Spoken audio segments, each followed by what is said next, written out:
中國領導層原先係計劃將巴拿馬嘅港口咧就作為同美國政府談判嘅籌碼。咁啊，因為巴拿馬運河係全球供應鏈其中一個重要嘅節點，而中國控制住佢，即係美國或多或少咧都俾翻些少薄面，咁從而可以降低中美貿易戰所帶來嘅風險。咁而依家咧，成嗰句啊，居然一個轉身將巴拿馬運河嘅港口賣咗俾美國喎，港口業務都係合規合法，之但係都可以俾班中國嘅媒體不斷上綱上線，然後去批鬥佢嚇，就話點解佢唔愛國，點解出賣中國人？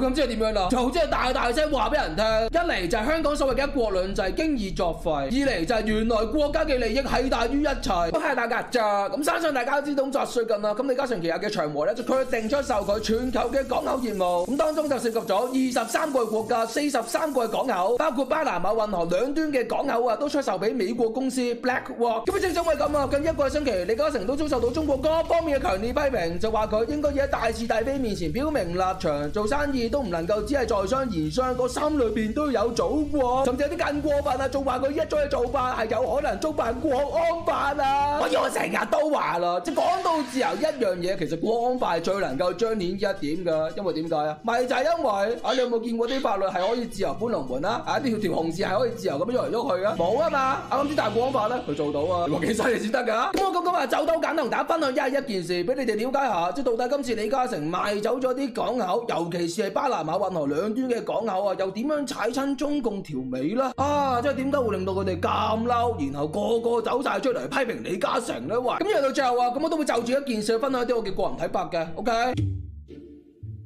嗱，點解李嘉誠今次賣港口呢一個舉動係會激到中共扎扎跳呢？諗事完就要講翻你喺2017年嘅時候，巴拿馬同中國建交，咁啊成為拉美首個正式加入一帶一路嘅國家。咁啊當時啊就吸引咗好多嘅中國企業就走到去巴拿馬嗰度投資搞基建，不斷發展。咁呢背後嘅目的就係希望能夠將巴拿馬發展成為中國一帶一路嘅一個重要據點，幫助佢將一帶一路計劃延伸到去美洲嗰度發展。喺呢個時間食啱好啊！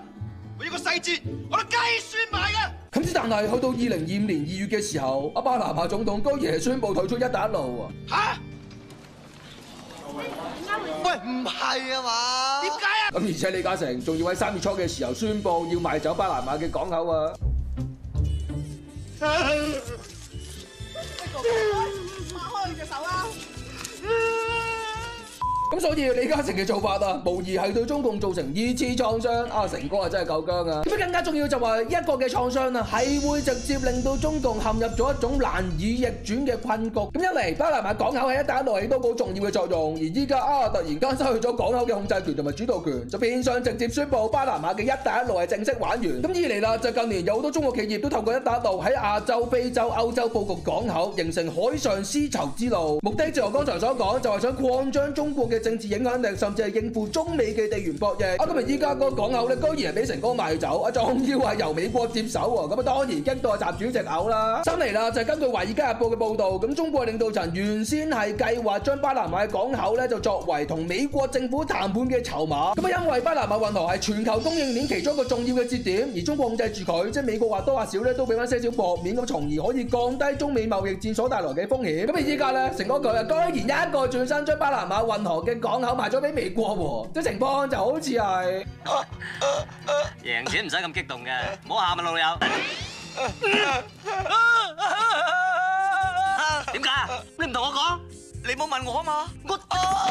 咁所以就喺3月14至15號，咁中國就即刻派遣代表團就訪問巴拿馬，又跪又求啊，希望能夠盡力挽留透過巴拿馬將中國嘅地緣政治影響力推向全球。咁有結果就梗係失敗啦。如果係成功嘅話，晨早個走晒出嚟邀功啦，係咪啊？咁所以最後為咗掩飾佢哋嘅失敗啊，咁咪個走晒出嚟去追擊成哥，就話千錯萬錯都係你嘅錯啊！點解你要賣咗巴拿馬嘅運河港口啊？搞到你談判失敗，咪就係咁解咯。OK。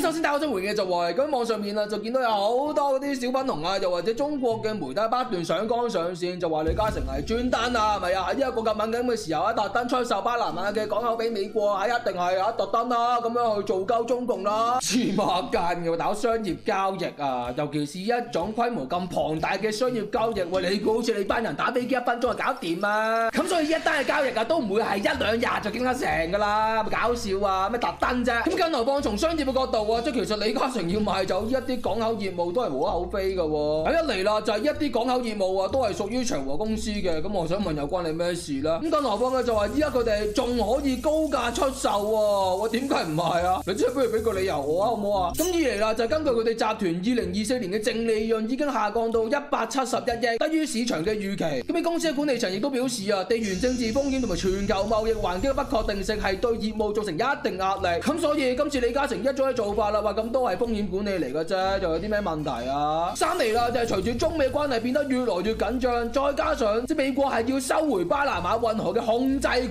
咁所以我不如問翻你啊，如果你係成哥，你會點樣啊？咁一係就賣俾中國，一係就賣俾美國，咁而你哋中國啊都不為所動，都冇諗住買嘅，咁會咪賣俾美國咯？咪就咁簡單啫嘛。要怪咪怪你哋自己戇鳩啦，你又唔肯買，你買咗冇事咯，係咪啊？咁所以在商言商，喂，李嘉誠今次嘅做法完全冇問題嘅喎，我俾着你都會啦，因為呢一個係正常企業嘅運作同埋風險管理嚟噶嘛。咁你講得唔會嘅話，啲10個裏邊10個都係白痴嚟噶啦。即係就正如你投資買 A 股咁樣啦，當你見到你買嘅股票不斷跌嘅時候，你都會諗方法去止蝕。如果就喺呢個時候啊，我試下走埋嚟同你咁講，喂，你唔好放啊，唔好放走佢啊，你跌到1毫子你都唔好放啊，嚇，國家嘅利益大於一切，知唔知啊？你唔打讚我啊，我都讚你 EQ 高啦，講真。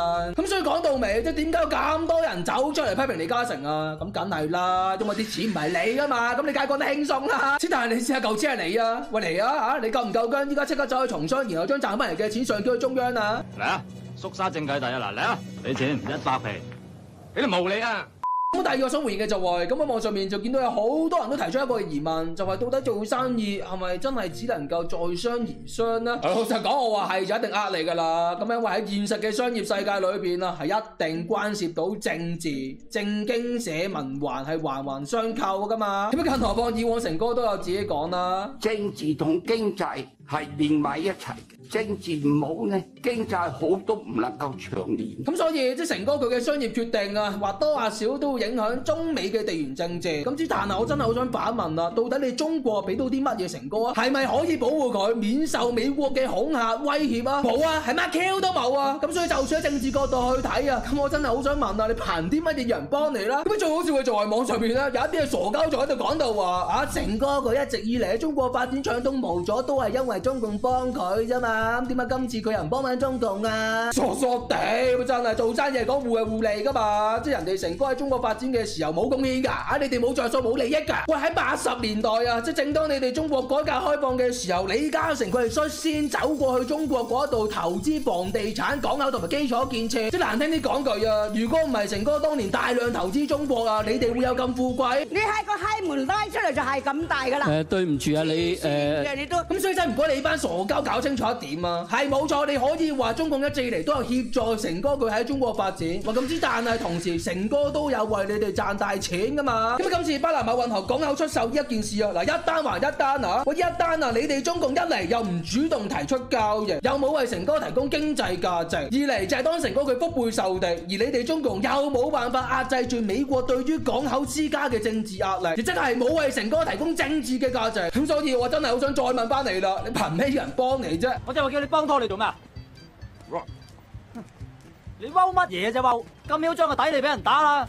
好似有第三個想回應埋，即係其實呢一件事對於成哥嚟講都係影響極有限啦，唔好話啦。反而我覺得最大影響應該係嗰班香港嘅外資啊。咁因為睇翻成件事啊，即係長和集團佢出售一啲可謂嘅資產，港口業務都係合規合法，即但係都可以俾班中國嘅媒體不斷上綱上線，然後去批鬥佢嚇，就話點解佢唔愛國，點解出賣中國人？咁即係點樣啦？就即係大大聲話俾人聽，一嚟就係香港所謂嘅一國兩制經已作廢，二嚟就係原來國家嘅利益係大於一切，同埋三嚟就係香港已經失去咗佢原本嘅優勢。咁樣睇翻數據顯示啊，即係其實自從2020年實施國安法之後咧，截至2023年，香港嘅外資數量就已經有所減少。咁啊，今次成哥一件事啊，仲要好具體咁樣為咁多間香港外資呈現，即係原來喺香港做生意真係會犯國安法㗎。咁會點樣啊？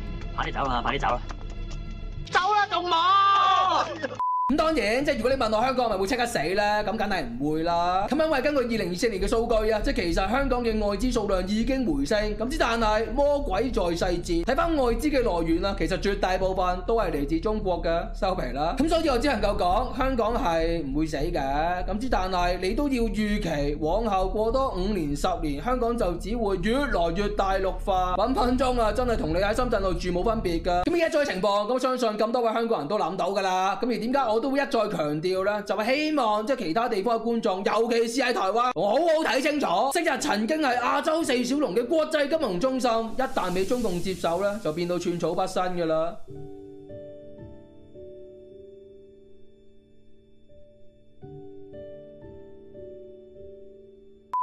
咁今日仲有先，咁今次呢件事上面真係非常之感謝成哥你能夠親自示範俾全世界嘅人睇，即到底中共係有幾咁野蠻，香港嘅一國兩制啊係有幾咁搞笑啦。好噶啦，香港係冇得救噶啦，即係呢個係人都知噶啦。咁之但係都希望能夠透過一啲咁嘅事話俾即係最主要台灣人啊睇清楚，一國兩制就係咁樣噶啦。咁無論點都好啦，即係其實一件事都已經係大巴咁樣刮落去啲香港官員塊面度啦。以往啊講嗰啲咩啊國安法冇問題啊，營商環境都係好安全啊。咁之但係依家咩嚟㗎嚇？李嘉誠做生意啊，賣咗啲海外資產都可以俾你指點，又話咩唔愛國出賣中國人喎，仲話國安法冇問題喎，食蕉啊你！